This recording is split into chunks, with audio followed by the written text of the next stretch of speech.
2015년 여름, 남반구가 이미 한겨울로 접어든 8월 초쯤 호주로 여행을 갔다. 낯선 곳을 기웃거리며 그들은 어떻게 사는지 엿보는 재미가 여행에서 느끼는 개인적인 즐거움 중 하나다. 그러나 당시 여행에선 호주의 젊은 교민으로부터 듣게 된 호주 사회의 두 가지 이야기가 더 오래 기억에 남았던 것 같다. 같은 인간들의 삶이 이렇게 낯선 인식과 제도로 흘러갈 수도 있구나 하는 점에서 그랬다. 일찌감치 시작된 인구 절벽 위험 신호에도 꿈쩍 않던 사회에 살고 있는 내게 호주 정부가 어린아이들을 대하는 방식은 낯선 충격으로 다가왔다. 어느 가정에서든 아이가 출생하면 우선 정부에서 간호사를 파견한다. 해당 가정이 아이가 건강하게 자랄 수 있는 환경인지부터 세심히 살피기 위해서란다. 환경이 미흡할 때 어떻게 지원하는지는 듣지 않아도 추측할 수 있었다. 유아기의 각종 예방접종도 무료로 지원되지만 중요한 접종의 경우 부모들에게 위로금까지 주는 세심함도 정부의 몫이라고 했다. 접종 시기를 놓치지 않도록 유도하려는 세심한 배려일 것이다. 두 번째 낯선 충격은 어른들에 대한 이야기였다. 내가 방문했던 그 2주 동안 호주 사회는 총리가 지출한 판공비 문제로 시끄러웠다.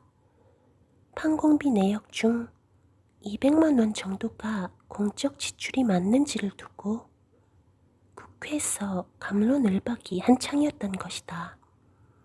아, 그 정도로 나라 운영이 깨끗하게 돌아가는구나 하고 감탄했다. 다음이 문제였다. 할 일이 굉장히 많을 텐데 그 정도 가지고? 라는 타협 의지가 내 안에서 발동한 것이다. 늘 민생을 떠들어대면서 산더미처럼 쌓인 정쟁 현안들로 서로에게 시위만 하는 듯한 우리나라 국회 풍경을 떠올리는 순간 200만 원 정도는 그냥 넘어갈 수도 있지 않나 하는 생각이 스쳤다. 그러나 내 자신이 국가 운영의 문제를 얼마나 안이하게 인식하고 있었는지 그들을 통해 곧 깨닫게 되었다. 그러고 보니 국가 운영이 우리 사회, 우리나라 국회처럼 복잡하고도 경쟁적인 대결 구도 속에서 이루어져야 할 이유가 있을까? 찰나의 순간이었지만 깊고 본질적인 고민의 시간이었다. 가령 호주처럼 대통령 판공비가 엄격한 기준으로 완전히 양성화되고 근무 외의 시간엔 관용차나 수행비서조차 일체 사용하지 않는다는 원칙이 무난히 지켜지는 사회라면, 그렇다면 국회 활동이 그렇게 복잡해질 이유도 없다. 불필요한 논쟁은 국민들 삶에 집중하는 충분한 시간, 꼼꼼한 업무 수행으로 대체될 것이다. 호주 사회가 그렇듯이 우리 국회가 내놓고 있는 주요 법안들과 활동들도 우리 사회를 반영하는 거울이다. 국회는 행정의 허점을 보완하거나 국민 삶을 위한 본연의 활동에 매진하는 대신 주로 상대의 부정과 탈선을 부각시키는 데 시간을 소진하고 있다. 국정감사, 예산감사 역시 상대를 부정하고 제압하려는 권력 싸움의 도구로 이용되고 있는 게 현실이다. 그런 소모적인 구조에서 행정은 구멍이 날 수밖에 없다. 그리고 이는 곧 사회의 불행한 사고들로 이어진다. 청년들이 극단적 선택을 하게 만든 부동산 전세 사기는 정말 예측하기 어려운 일이었을까?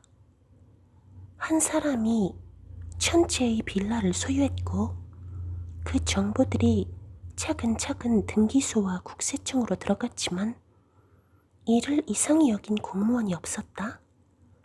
믿기지 않는 사실이다. 이를 감지할 시스템조차 없었다는 게 정확한 표현일까? 치솟는 대출 금리에 깡통 전세를 우려했던 경고들은 많았다. 특히 불안정한 영끌 쪽에 대한 우려가 잇따랐지만 정부는 언제 어떻게 사고가 터질지 예상도 준비도 없었다.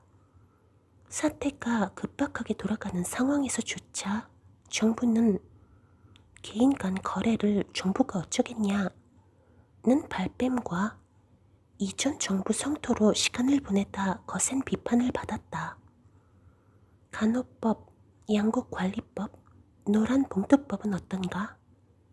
국민을 억압해온 관행과 잘못된 법체계를 개선하는 일을 정부는 제대로 된 논의나 설명도 없이 번번이 거세시키고 있다. 무차별적 손배 가압류로 노동자들이 목숨을 끊는 사고가 발생해도 그저 남의 일로 인식한다. 인구 1000명당 의사 숫자가 OECD 최하위권인데다 소아청소년과 지원자는 점점 줄어 소아청소년 의료 체계가 무너질 위기인데도 손 놓고 있는 나라. 이처럼 인명경시풍조가 만연한 나라에서 인구 절벽을 한탄한다는 자체가 얼마나 넌센스인가? 인간에게 게으름이 얼마나 중요한 것인가를 설파했던 프랑스의 사회주의 운동가 폴 라파르그와 영국의 철학자 버틀런드 러셀은 일찌감치 4시간 노동의 필요성을 주장했다. 각각 140년과 90년 전의 일이지만 이들은 그 시대의 기술로도 임금 저하나 실업의 동반 없이 하루 4시간 노동이 가능하다고 말했다. 라파르그는 저서 게으를 수 있는 권리에서 자본주의 문명이 지배하는 국가의 노동자들은 노동에 대한 사랑, 일에 대한 격렬한 열정이라는 기이한 환몽에 사로잡혀 있는데 그 열정이 어찌나 격렬한지 한 개인뿐 아니라 후손들의 생명력까지 소진할 지경에 이르렀다고 한탄했다. 140년 전 라파르그가 지금의 한국 상황을 어찌 이렇게 정확히 예견한 것일까? 공포로 인식할 정도의 급격한 인구 감소 현상이 우리의 경제활동 구조는 물론이고 교육, 행정, 노동, 국방 등 나라의 모든 구조를 흔들고 있다. 이런 엄중한 시기에 서울시장이 내놓은 출산 육아 정책이란 무엇인가? 라파르그가 우려했던 다음 세대 생명력까지 소진시키고 있는 노동을 어떻게 재배치해 육아의 질을 개선해 갈 것인지 고민해야 할 이 시기에 이주노동이라는 새로운 열정의 값싼 노동으로 문제를 해결하겠다고 하니 말문이 막힌다. 인간에 대한 존중, 출생에 대한 세심한 배려로도 어찌 해볼 수 없는 심각한 이 상황이 오 시장에게는 그리도 쉬워 보였을까?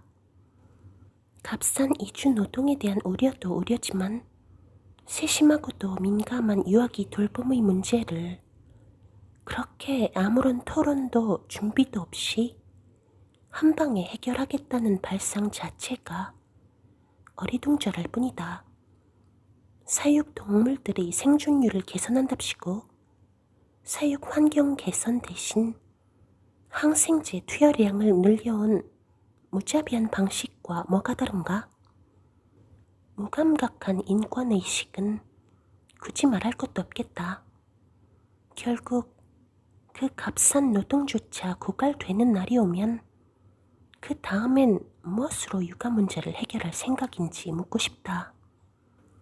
아이를 키워본 사람이라면 돌봄 노동이란 쉽게 대체할 성질의 노동이 아니라는 것을 잘 안다.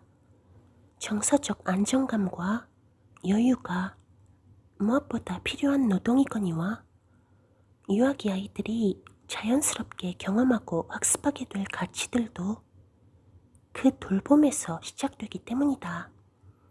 오죽하면 아이 한 명 키우려면 마을 전체가 필요하다는 말이 있겠는가. 그 정도로 다양한 조건과 역할들이 육아에 필요하다.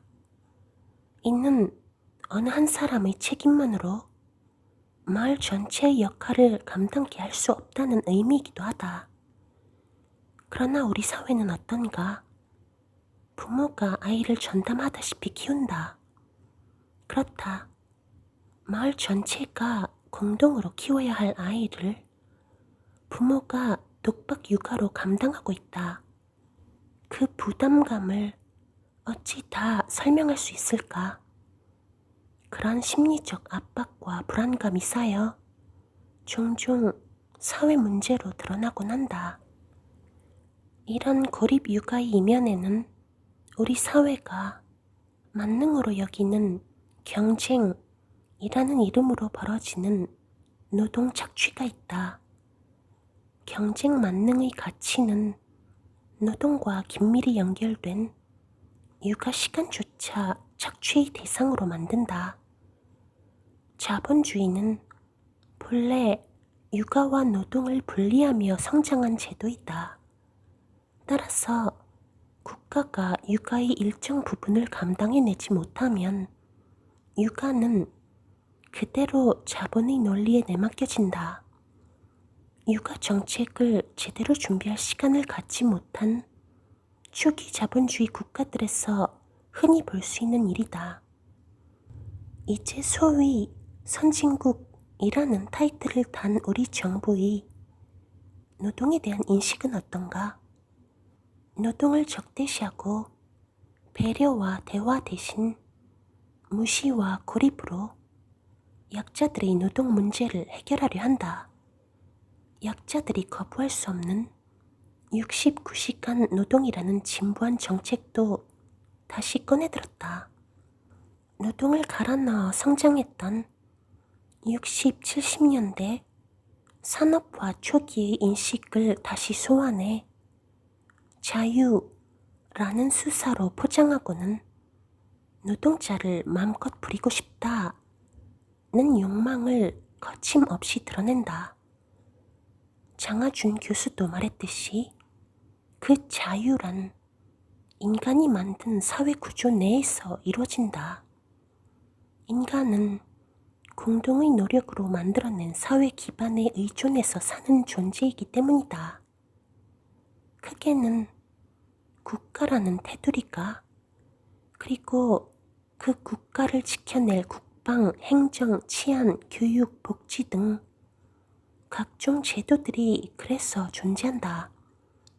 스스로 만든 기반이지만 목적에 부합하지 않게 되면 끊임없이 수정하고 고쳐서 써야 한다. 하물며 장시간 노동을 선택하지 않을 자유를 갖지 못한 그들의 자유는 누가 지켜줄 수 있는가? 장하준 교수는 우리나라의 경제 수준, 기술 수준에서 필요한 것은 노동량의 유연화가 아니라 노동의 질의 유연화라며 정부가 시도하는 장시간 노동 정책을 비판한다. 이제 세계는 노동의 양에 승부를 걸었던 과거로 퇴보해서는 살아남을 수 없는 구조에 와 있다. 기술 우위의 나라들처럼 복잡해지는 새로운 기술을 익혀 재고용되도록 지원할 수 있는 노동의 질의 유연화로 승부를 걸어야 하는 산업 구조라는 것이다. 채널 A, 금쪽 같은 내 새끼라는 TV 프로그램이 인기다. 아마도 공감하는 사람들이 많기 때문일 것이다. 프로그램을 보면 마을로부터 국가로부터 어떤 도움도 받지 못한 채 아이를 키우고 있는 부모들이 얼마나 다양한 문제들로 고통받고 있는지 생생한 사례들을 만나게 된다. 그 부모들이 의지할 곳이 국가가 아닌 TV 프로그램이라는 사실이 씁쓸하긴 하지만 그래도 도움을 청할 곳, 들을 곳이 있으니 얼마나 다행인가. 아이들을 위해 비록 마을 전체가 나서진 못하더라도 안전한 육아 환경이 되도록 사회적 노력은 기울여야 하지 않을까? 마을 공동체를 핵가족으로 대체해온 자본주의는 육아의 공백을 어느 정도 전문성을 갖춘 기관에 맡기는 방식으로 발전해왔다. 그러나 그런 육아 방식의 부작용을 경험해왔던 많은 국가들은 이제 부모들이 평등하고 안정된 노동 환경 속에서 아이들과 충분한 정서적 교감을 가질 수 있도록 육아 방식을 개선해가고 있다. 가까운 일본에서도 3세 미만의 자녀를 둔 부모에게 재택근무를 실시하는 등 안정된 육아 정책에 공을 들이고 있다. 우리에게도 우리의 현실을 고려한 육아휴직 장려, 보다 유연한 육아기 단시간 근로의 운영, 퇴근 시간 준수 운동 등이 있다. 우선적으로 손보아야 할 정책들은 놔둔 채 돌봄 노동의 단가나 낮추려는 손쉬운 카드를 꺼내들고 있어 안타깝다. 개인들 행복이 곧 인구 문제와 연결된다고 인식하는 나라들과 달리 인구 문제를 아직도 경제적 문제, 나라의 존속 문제로만 이해하는 우리 정부다운 해법이다. 이처럼 육아 문제를 거칠고 단순한 방식으로 접근하고도 출생률 향상을 기대한다니 얼마나 부끄러운 일인가. 낳아서 버려지고 멀리 타국으로 보내지는 어린아이들, 종종 드러나는 보육원의 폭력적 실태, 미혼모에 대한 멸시와 차별, 버려지고 방치된 어린 목숨들이 하루가 멀다고 뉴스로 등장해도 근본적 해결보다 그 부모들에 대한 비난과 원망, 분노감 표출로 끝나는 사회. 정부가 그동안 무엇을 했는지 평가하지 않고 앞으로 무엇을 해야 하는지 주문하지 않는 사회. 그래서 결국 이 모든 현상들이 그저 가난한 개인의 책임일 뿐이라는 사회. 아이도 부모들도 지금의 현실을 운명처럼 받아들이고 살 것을 강요하는 한국 사회.